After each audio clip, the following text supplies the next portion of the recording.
waktu Indonesia Tengah, Radio Republik Indonesia ND menghadirkan Warta Berita.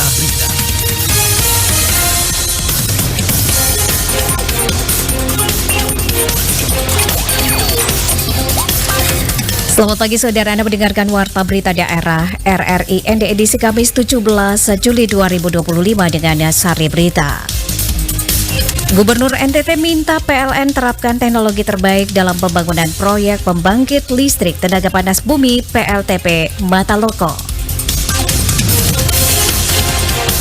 Pemkab Manggarai Timur tuntaskan 100% akta koperasi merah putih. Bersama saya Leli Kara, kita ikuti segera berita selengkapnya.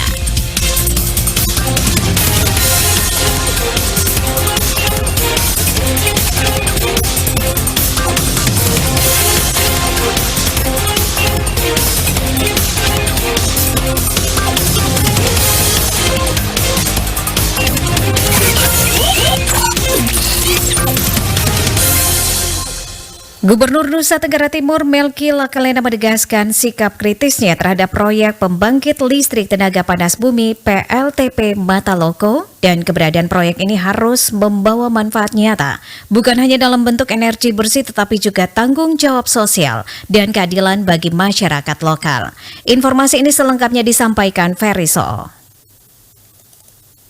Intinya PLN di Flores ini menjadi penentu untuk nasib geothermal di Flores. Kalau PLN berhasil beresin di sini, yang lain bisa jalan. Gubernur Nusa Tenggara Timur Melki Lakalena menegaskan sikap kritisnya terhadap proyek pembangkit listrik tenaga panas bumi PLTP Mataloko saat melakukan kunjungan kerja ke Kabupaten Ngada pada Selasa 15 Juli 2025. Dalam kunjungannya ke lokasi proyek geotermal di Desa Ulubelu, Mataloko, Gubernur Melki mengingatkan PT PLN selaku pelaksana proyek agar tidak mengabaikan berbagai catatan buruk yang selama ini menyelimuti pengembangan energi geotermal di wilayah tersebut. Pernyataan gubernur ini tidak lepas dari riwayat panjang penolakan sebagian masyarakat terhadap keberadaan proyek panas bumi Mataloko dan wilayah lainnya di Flores yang dinilai merusak lingkungan dan tidak memberi manfaat signifikan bagi warga setempat. Beberapa kelompok masyarakat dan pemerhati lingkungan sebelumnya menyuarakan keprihatinan atas dugaan dampak ekologis yang belum ditangani secara tuntas. Gubernur Melki juga menekankan pentingnya keberadaan proyek ini harus membawa manfaat nyata, bukan hanya dalam bentuk energi bersih, tetapi juga tanggung jawab sosial dan keadilan bagi masyarakat lokal. Kita minta juga untuk mengawasi terus ini, biar kalau memang ada kata yang kurang-kurang nanti dilaporkan secara baik dengan Pak Bupati kepada kami. Intinya kami ini maunya masyarakat ini juga dengan ini proyek ini tetap mendapatkan manfaat, tidak ada hal-hal yang merugikan soal lingkungan. Soal juga menyangkut bagi hasilnya harus jelas, CSR-nya juga harus bagus, keamanan proyek juga harus jelas, dan teknis pertambangan harus bagus. Teknis pengembangan harus bagus. Menurut Gubernur, pemerintah provinsi tidak akan mentolerir kelalaian teknis maupun sosial dari pihak pengembang. Ia meminta agar PT PLN menggunakan teknologi terbaik dalam pelaksanaan proyek agar tidak menciptakan luka baru bagi wilayah yang selama ini sudah mengalami kerentanan ekologis. Saya sudah minta kemarin, khusus Mataloko ini dan yang lain yang banyak pro kontra itu, ambil teknologi terbaik yang grade A, ya, yang paling bagus. Jangan pakai yang, mohon maaf nih, ambil dari negara-negara mana ataupun produk mana yang kelasnya C, B itu ya. Ambil yang terbaik grade A. Jadi biar kita bikin yang terbagus di sini. Karena ini pertaruhan juga nih. Kalau sampai di Mataloko ini tidak bisa kita bereskan, nasib geothermal di Flores itu gugur. Kasihan. Nanti orang kerja dengan baik kan jadi mereka juga terimbas dari ini Mataloko. Melki juga mengisyaratkan bahwa pengawasan terhadap proyek ini akan terus dilakukan tidak hanya melalui kunjungan simbolik tetapi lewat evaluasi berkelanjutan. RRI ND Ferry Soo melaporkan. Kita beralih ke berita lainnya. Pemerintah Kabupaten Manggarai Timur telah menuntaskan 100% penerbitan akta pendirian Koperasi Merah Putih bagi 176 desa dan juga kelurahan. Informasi ini selengkapnya disampaikan reporter RRI ND Suimam. Bupati Manggarai Timur Agus Andreas mengatakan pencapaian tersebut sebagai wujud komitmen memperkuat ekonomi rakyat melalui kelembagaan koperasi yang legal dan mandiri. Koperasi Merah Putih ini menjadi tulang punggung pemberdayaan masyarakat di tingkat akar rumput. Dijelaskan, program Koperasi Merah Putih merupakan bagian dari strategi nasional dalam mendorong kebangkitan koperasi modern dan berkelanjutan. Pemerintah daerah menjadi ujung tombak dalam mewujudkan target nasional koperasi berbadan hukum di seluruh wilayah. Saya ucapkan terima kasih kepada Kepala Desa, masyarakat, Dinas Koperasi, UKM, Kabupaten Manggarai Timur yang sudah tuntas 100%. Desa dan kelurahan sudah mendapat badan hukum pembentukan Koperasi Desa Merah Putih.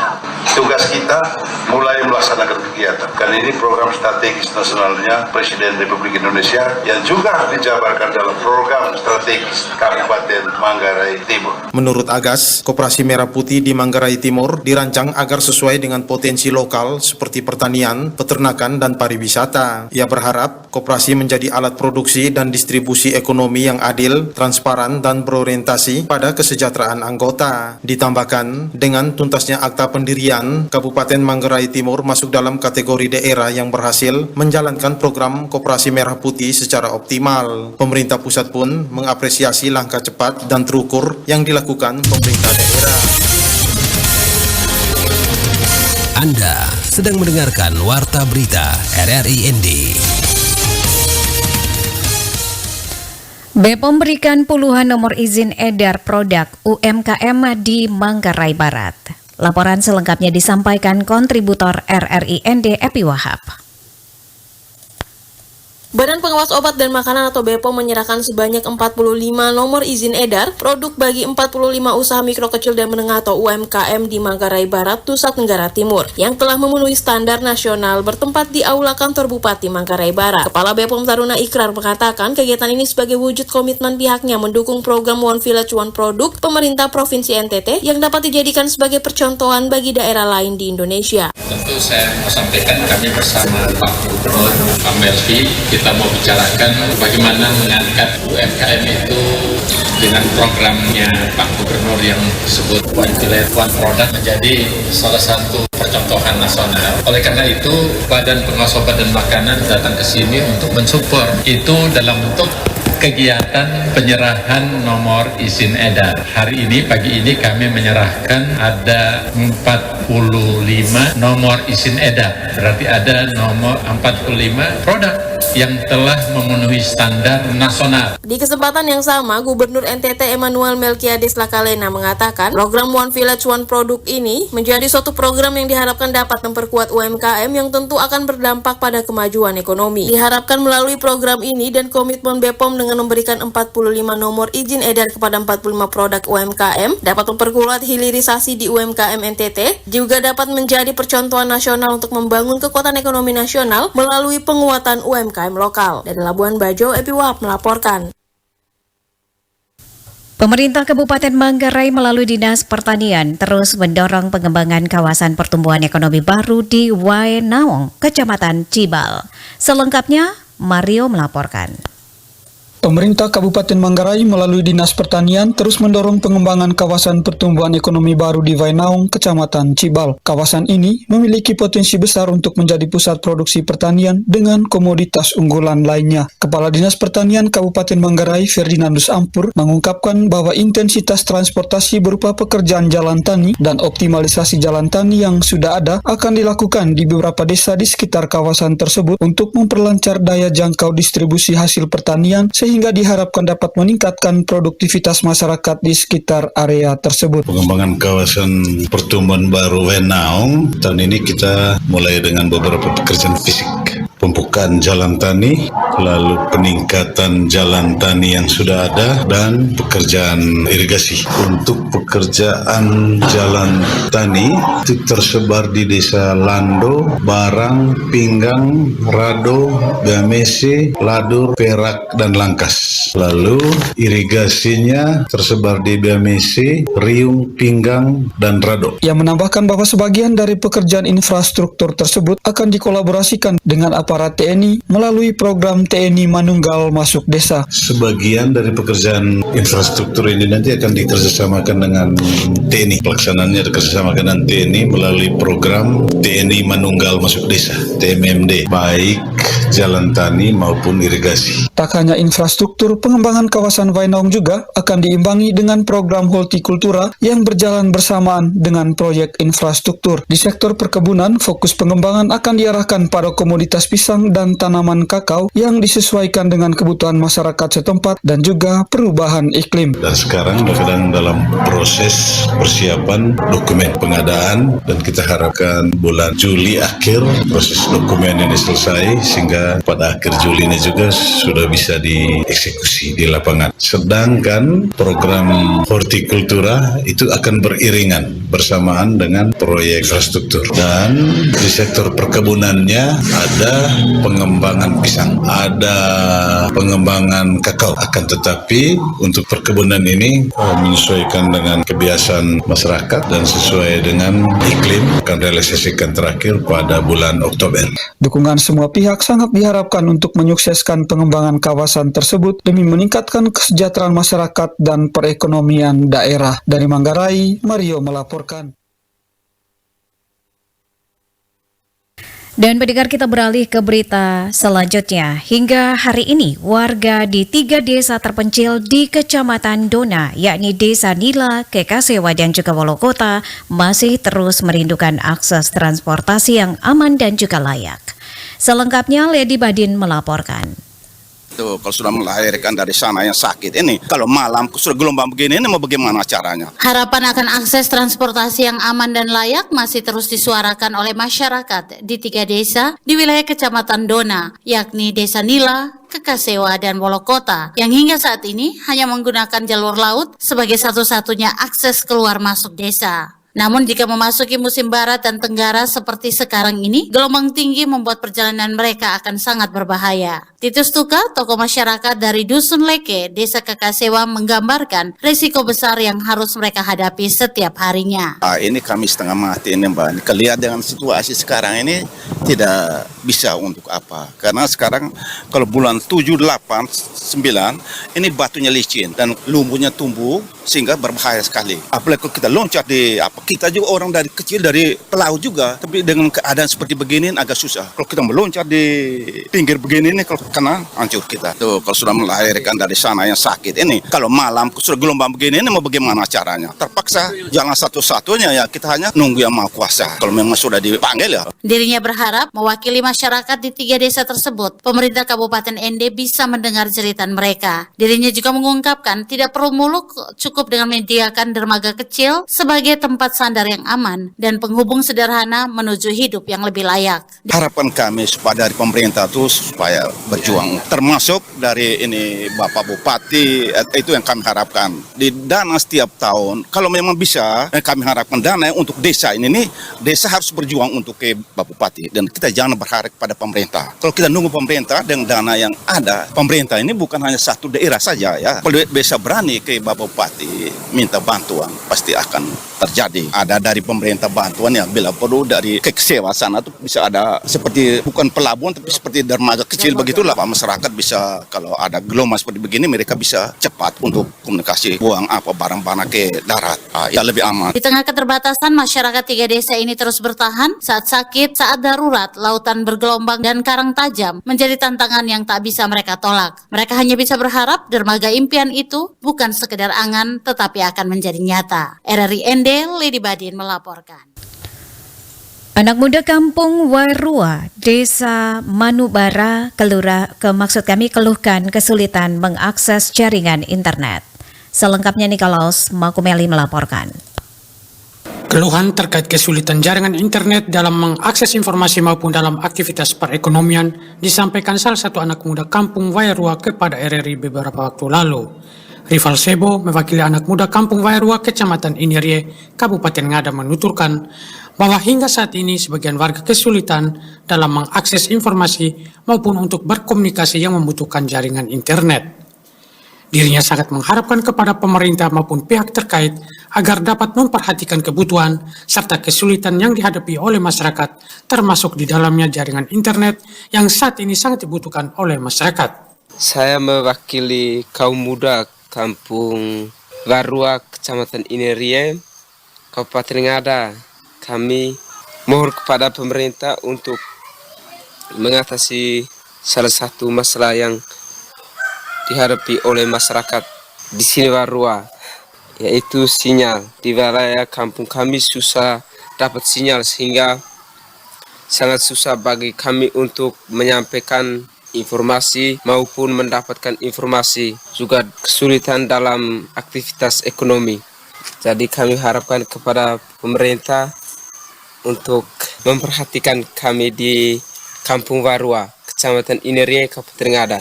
Untuk saat ini kami masih sangat kesulitan sinyal. Keberadaan jaringan internet di masa ini sangat penting dan dibutuhkan dalam berbagai aspek kehidupan masyarakat, baik dalam hal mengakses informasi maupun dalam mengembangkan dan memperluas jaringan usaha yang dapat meningkatkan perekonomian warga. RRI Ende Nikolaus Makumeli melaporkan. Puskesmas Onekore, Kecamatan Ende Tengah, Kabupaten Ende siap menggelar program cek kesehatan gratis yang menyasar pelajar di sekolah-sekolah. Program ini menjadi implementasi program Asta Cita dan juga sebagai langkah awal deteksi dini kesehatan anak-anak usia sekolah. Selengkapnya, Ricardo Skota. Puskesmas Onekore, Kecamatan Ende Tengah, Kabupaten Ende tengah mempersiapkan pelaksanaan program cek kesehatan gratis bagi siswa sekolah.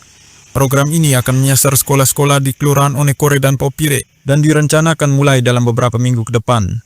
Saat ini, pihak Puskesmas masih menunggu finalisasi koordinasi dengan sekolah, pihak kelurahan dan kecamatan hingga Dinas Kesehatan Kabupaten Ende.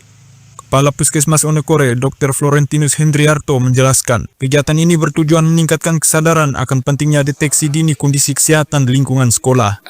CKG ini kan tujuannya sebenarnya untuk kita mengetahui lebih awal, gitu ya tujuannya. Apalagi di CDND ini kalau saya lihat ada beberapa kecenderungan, misalnya penyakit darah tinggi yang lebih sering terjadi pada usia muda, gitu, yang kadang-kadang tidak terdeteksi. Nah, CKG ini sebenarnya momen untuk kita tahu lebih awal, ya, ketimbang ya karena kita juga tahu kabupaten kita dengan segala keterbatasannya akses terhadap obat-obatan tertentu, jadi lebih baik kita tahu lebih awal, tangani lebih awal sebelum menjadi berat. Pemeriksaan akan mencakup tinggi dan berat badan, pemeriksaan mata, screening jiwa dan infeksi, serta deteksi dini gangguan kesehatan lainnya. Program ini dirancang berkelanjutan, bukan hanya sekali jalan. Namun pihak Puskesmas juga mengakui masih ada kendala, terutama soal ketersediaan bahan medis habis pakai atau BHP. Yang sudah berjalan itu untuk pemeriksaan untuk masyarakat umum. Gitu, memang masih ada sedikit-sedikit kendala, terutama di ketersediaan BHP. BHP itu bahan medis habis pakai, gitu ya. Misalnya ada beberapa pemeriksaan yang memang belum kita lakukan, tapi ini memang juga terjadi ya, cukup luas ya, hampir se-Indonesia, kecuali kota-kota besar. Dia juga menambahkan untuk pemeriksaan laboratorium yang belum bisa dilakukan di Puskesmas, direncanakan akan dirujuk ke Laboratorium Kesehatan Daerah atau Labkesda. Puskesmas Onekore optimis, melalui kerjasama lintas sektor, program ini akan segera terlaksana dan bermanfaat bagi anak-anak di Kota Ende. RRI Ende, Ricardo Skota melaporkan. Berita terakhir, dalam upaya meningkatkan kualitas dan juga kompetensi tenaga pendidik, Sekolah Menengah Agama Katolik SMAK Negeri Thomas Morus Ende menggelar rapat kerja penyusunan program kerja, anggaran, dan juga penguatan tenaga pendidik tahun ajaran 2025-2026. Selengkapnya disampaikan Rovinus Vula. Kegiatan ini berlangsung selama 4 hari sejak 12 hingga 16 Juli 2025 di Wisma Olangari Ende. Rapat kerja tersebut diikuti oleh seluruh guru dan tenaga kependidikan sebagai forum evaluasi dan penyusunan strategis baru untuk perbaikan mutu pembelajaran. Kepala SMAK Negeri Thomas Morus Ende, Rovinus Meja, menyebut kegiatan ini sebagai bentuk komitmen dalam menciptakan sistem pendidikan yang lebih berkualitas. Ia menjelaskan rapat kerja ini bertujuan untuk mengevaluasi kerja selama 1 tahun dan menyusun program baru yang lebih terarah. Rufinus mengatakan penyusunan program secara kolektif akan menghasilkan kebijakan yang lebih matang dan menyeluruh. Kolaborasi antar tenaga pendidik diyakini dapat menciptakan program unggul dan bermutu tinggi. Nah, jelasnya kita tidak bisa membiarkan sekolah ini berjalan begitu saja tanpa memoles mutu itu sendiri. Makanya untuk menjadi unggul, tidak hanya outputnya yang unggul, tapi paling kurang berangkat dari semua stakeholders. Terutama yang saya mau sampaikan bahwa guru, pegawai harus tetap diberi penguatan untuk menjaga peningkatan mutu yang unggul itu. Rufinus menekankan pentingnya keberlanjutan dan penguatan kualitas pendidikan, mengingat SMAK Negeri Thomas Morus merupakan satu-satunya sekolah menengah agama Katolik negeri yang ditetapkan sebagai sekolah unggulan. Oleh karena itu menurutnya, seluruh elemen sekolah harus bekerja lebih serius dalam membangun mutu. Hasil dari rapat kerja akan menjadi dasar implementasi kebijakan pendidikan sekolah menengah agama Katolik negeri Thomas Morus Ende selama 1 tahun ke depan. RRI Ende Rufinus Fula melaporkan.